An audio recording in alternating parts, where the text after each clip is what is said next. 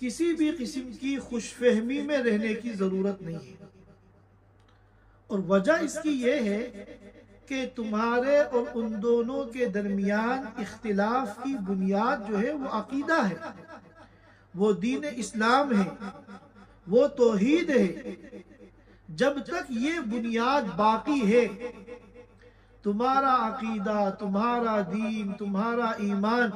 ان کے خلاف ہے، چاہے ظاہری کتنے اچھے تعلقات بن جائیں، حقیقت میں وہ تمہارے کبھی نہیں ہو سکتے۔ لہذا اگر تم اس خوش فہمی کے اندر مبتلا ہوگے کہ ہم کفار سے اچھے تعلقات قائم کر لیں گے تو ہم سیف ہو جائیں گے، محفوظ ہو جائیں گے، یہ تمہاری بہت بڑی غلط فہمی ہے۔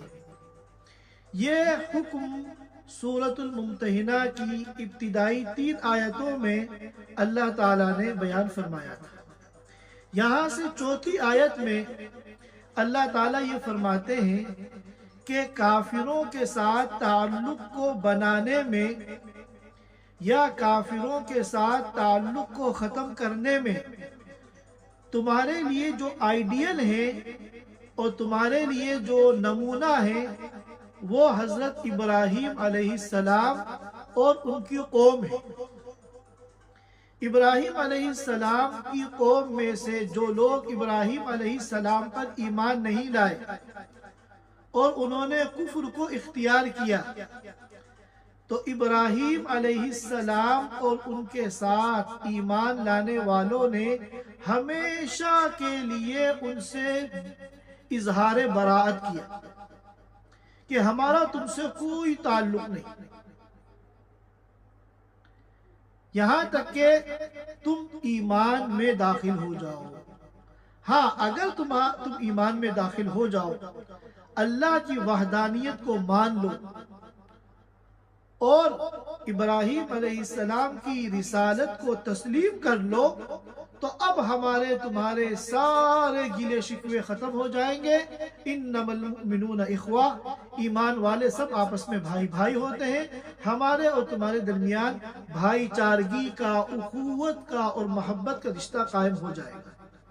لیکن جب تک تم اللہ کی وحدانیت کو نہیں مانو گے، ہمارے دین کو قبول نہیں کرو گے، اس وقت تک ہمارا تمہارے ساتھ کوئی تعلق نہیں۔ اب یہاں ایک سوال پیدا ہوتا ہے، وہ سوال یہ ہے کہ ابراہیم علیہ السلام کے جو والد تھے آزر، یہ مشرک تھے، بت پرست تھے، بلکہ یہ بتوں کے سوداگر تھے، ان کا کارخانہ تھا بت بنانے کا، یہ بت بنا بنا کر لوگوں کو بیچتے تھے۔ پوری زندگی یہ ایمان نہیں لائے، پھر بھی ابراہیم علیہ السلام نے ان سے کہا تھا لَأَسْتَغْفِرَنَّ لَكَ وَمَا أَمْلِكُ لَكَ مِنَ اللَّهِ مِنْ شَيْءٍ، کہ میں آپ کے لیے استغفار کرتا رہوں گا۔ وہ الگ بات ہے کہ استغفار کرنا میرا کام ہے، لیکن ہدایت دینا اور اس ہدایت کی بنیاد پر مغفرت کا مستحق بننا یہ میرے بس کی چیز نہیں ہے، ہدایت تو اللہ کے ہاتھ میں ہے۔ وَمَا أَمْلِكُ لَكَ مِنَ اللَّهِ مِنْ شَيْءٍ۔ تو اب جب ابراہیم علیہ السلام کے باپ آزر مسلمان نہیں ہوئے تھے اور بدستور کفر پر قائم تھے، تو ابراہیم علیہ السلام نے ان کے لیے استغفار کا وعدہ کیوں کیا؟ تو اس کا جواب مختلف اس کے جواب دیے گئے ہیں۔ ایک جواب یہ ہے کہ ابراہیم علیہ السلام نے جب وعدہ کیا تھا اس وقت یہ حکم نہیں آیا تھا کہ کفار کے لیے اور مشرکین کے لیے مغفرت کا کوئی آپشن نہیں ہے۔ ان اللہ لا یغفر ان یشرک بہ۔ تو یہ جو وعدہ تھا استغفار کا یہ پہلے کا تھا، اور بعض مفسرین نے کہا کہ ابراہیم علیہ السلام کو یہ گمان ہو گیا تھا کہ ان کے باپ ایمان لے آئے، اب اگر کسی کافر کے بارے میں یہ خیال قائم ہو جائے کہ وہ ایمان لا چکا ہے تو ظاہر ہے کہ پھر اس کے لیے استغفار کرنا، مغفرت کی دعا کرنا یہ جائز ہے۔ تو ابراہیم علیہ السلام اور ان کے اوپر ایمان لانے والے جو بنو اسرائیل ہیں وہ ہمارے لیے آئیڈیل ہے کفار کے ساتھ تعلقات قائم کرنے اور نہ کرنے میں۔ اور جہاں تک تعلق ابراہیم علیہ السلام کے استغفار کا ہے جو انہوں نے اپنے باپ سے کہا تھا، تو یہ صورت جو ہے مستثنا ہے اور مختلف ہے، جس کے وجوہات اور جس کے اسباب مختلف بیان کیے گئے ہیں۔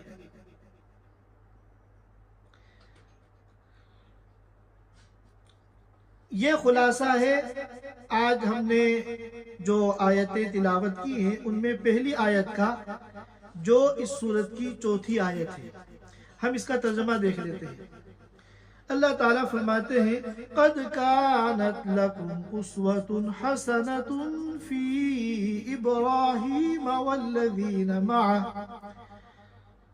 یقیناً تمہارے لیے بہترین نمونہ ہے، عمدہ آئیڈیل ہے ابراہیم اور ان کے ساتھیوں میں۔ وہ کس طرح؟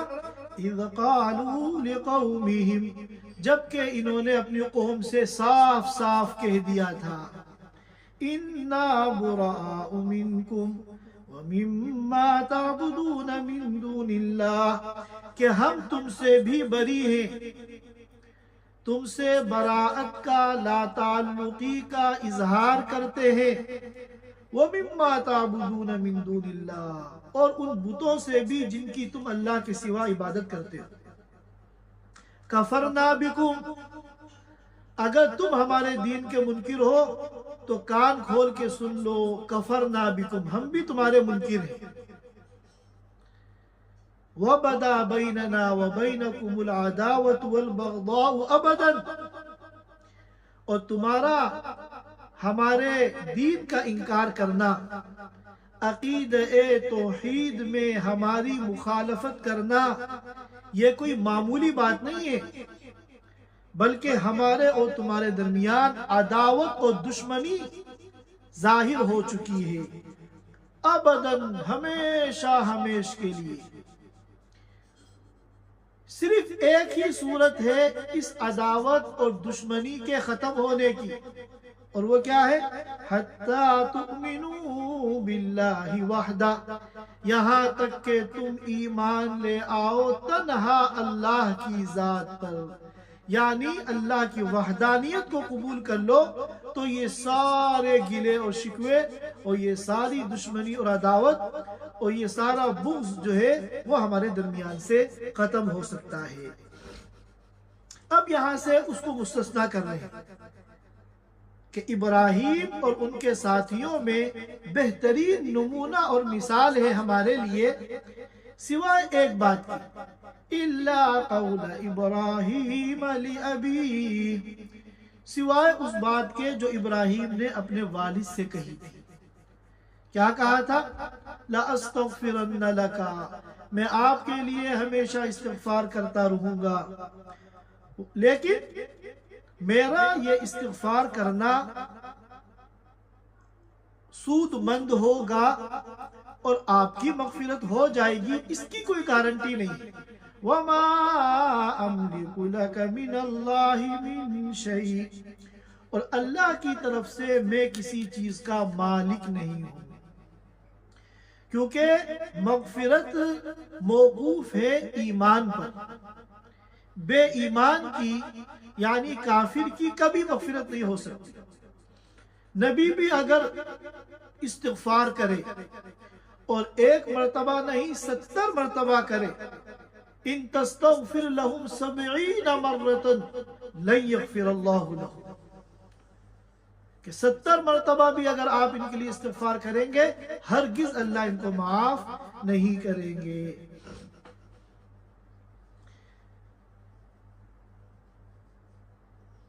تو یہ موقوف ہے مغفرت ہدایت پر،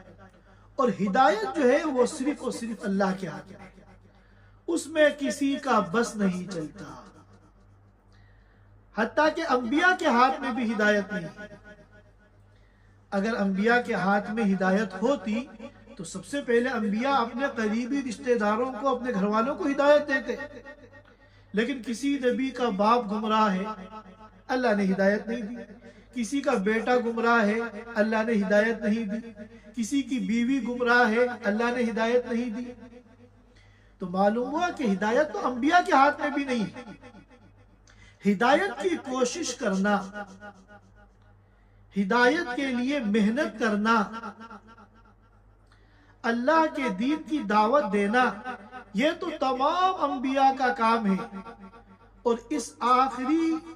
امت کے ایک ایک فرد کا کام ہے۔ لیکن اس کوشش کا سکسسفل ہونا اور ہدایت کا مل جانا یہ ہمارے ہاتھ میں نہیں ہے۔ ہمارا کام تو دعوت دینا ہے، تبلیغ کرنا ہے، امر بالمعروف نہی عن المنکر کرنا ہے، لیکن ہدایت دینا یہ اللہ کے ہاتھ میں ہے۔ اس کے بعد ابراہیم علیہ السلام کی اس موقع پر جو ان کی ہوئی دعا ہے، اللہ تعالیٰ اس کو نقل فرما رہے ہیں۔ یہ قرآن پاک میں جگہ جگہ اللہ تعالیٰ نے اپنی انبیاء کی دعائیں نقل کی، اور یہ تمام دعائیں اللہ تعالیٰ نے انبیاء کرام کی قرآن میں نقل کی ہے ہمیں سکھانے کے لیے۔ لہٰذا ان دعاؤں کو ہمیں سیکھنا چاہیے اور ان دعاؤں کو یاد کرنا چاہیے، اور ان دعاؤں کو اپنی دعاؤں میں شامل کرنا چاہیے۔ کیا دعا کی تھی؟ ربنا علیک توکلنا، اے اللہ تیری ہی ذات پر ہم نے بھروسہ کیا ہے، وَإِلَيْكَ أَنَبْنَا، اور تیری ہی طرف ہم نے رجوع کیا ہے، وَإِلَيْكَ الْمَصِيرُ،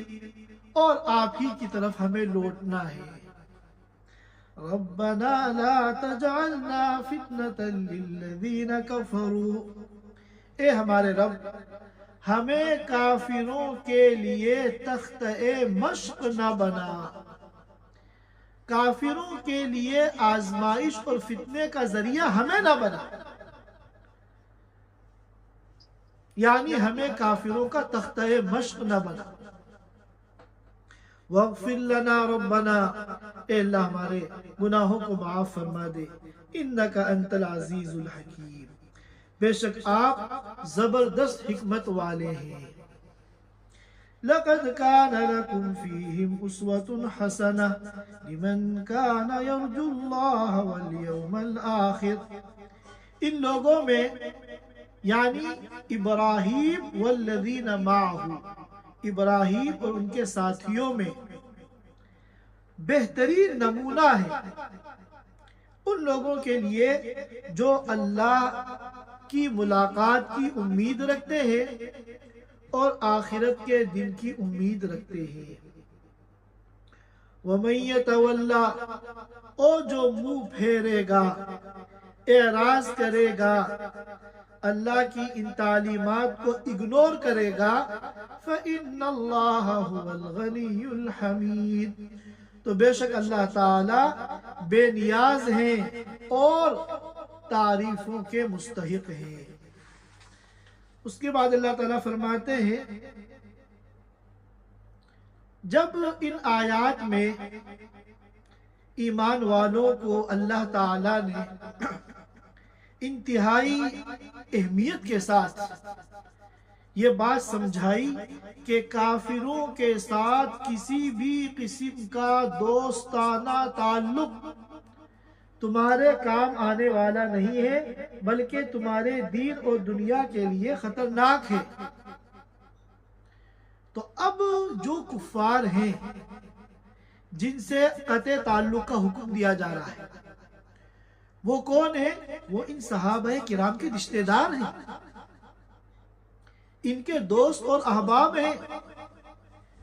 یہ وہ اہل مکہ ہیں جن کے ساتھ بچپن سے ساری زندگی گزاری ہے اور جن کے ساتھ ساری یادیں وابستہ ہیں، اور جن میں فیملی کے افراد ہیں، کسی کا باپ ہے، کسی کی ماں ہے، کسی کی بیوی ہے، کسی کی اولاد ہے، اور یہاں سخت حکم دیا جا رہا ہے کہ بالکل ان سے کوئی تعلق قائم نہ کرو۔ تو ظاہر ہے کہ بتقاضۂ بشریت انسان کی فطرت ہوتی ہے کہ ایک پرانا تعلق، دیرینہ تعلق، اور اس میں بھی اگر قریبی رشتہ داری کا تعلق ہو تو اتنی آسانی سے لا تعلق ہونا ممکن نہیں ہوتا۔ تو دل میں ایک رنج پیدا ہوتا ہے، ایک غم پیدا ہوتا ہے۔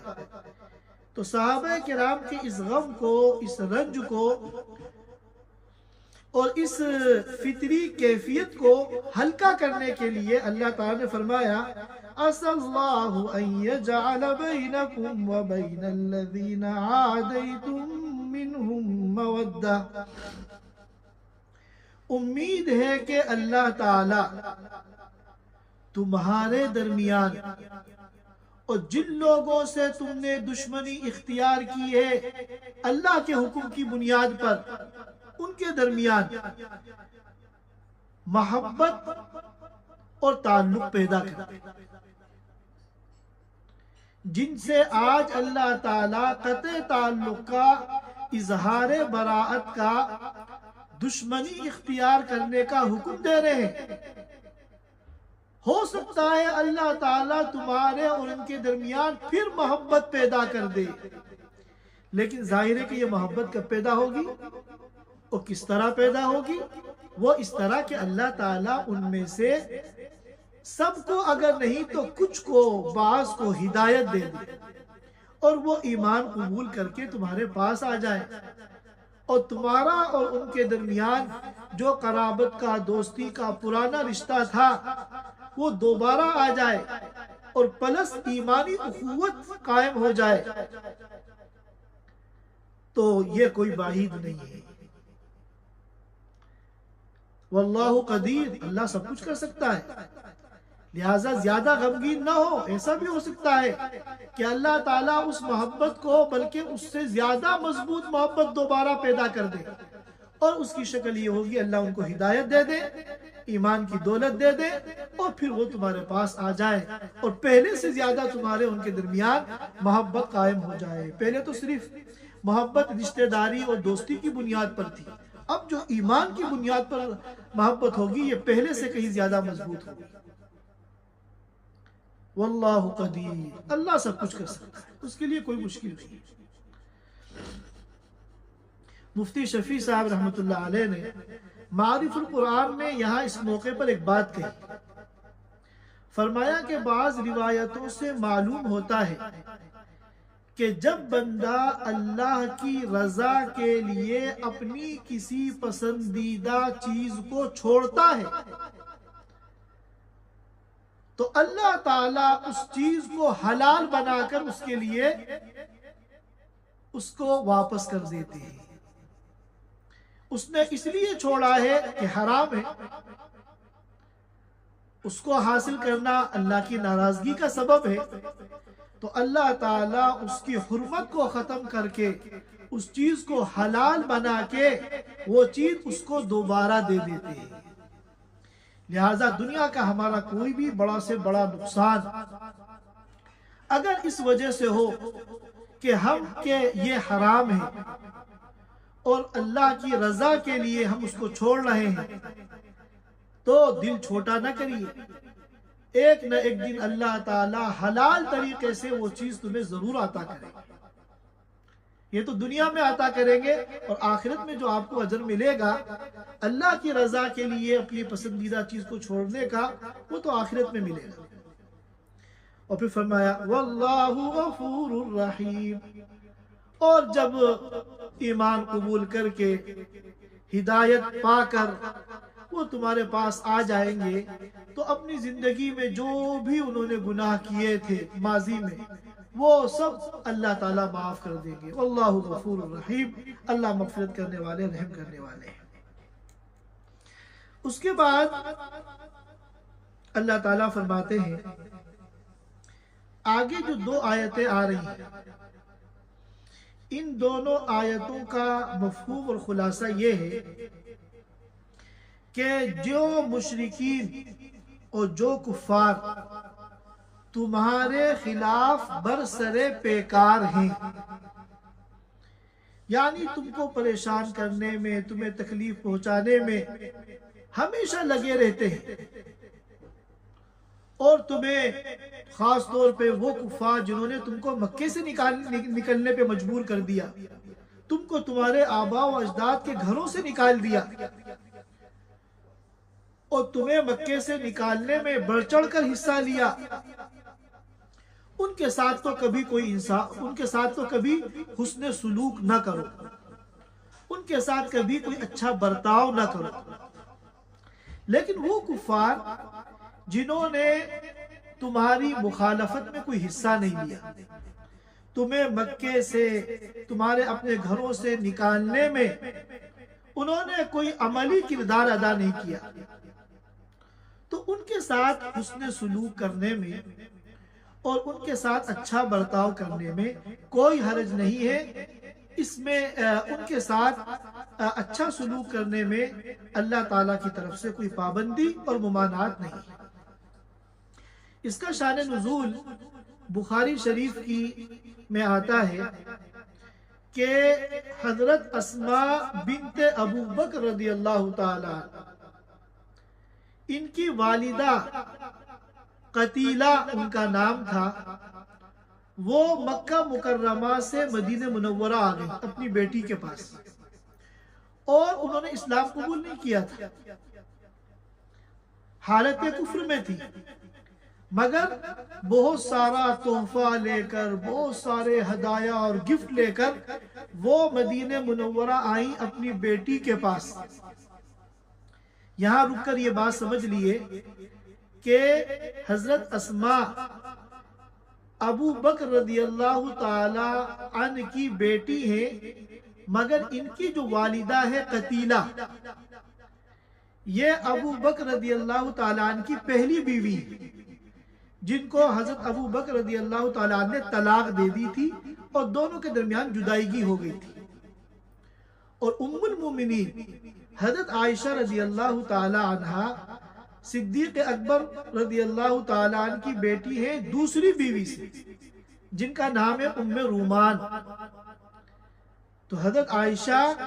اور بنت ابو بکر، حضرت اسماء بنت ابو بکر، دونوں کے والد تو ایک ہے ابو بکر،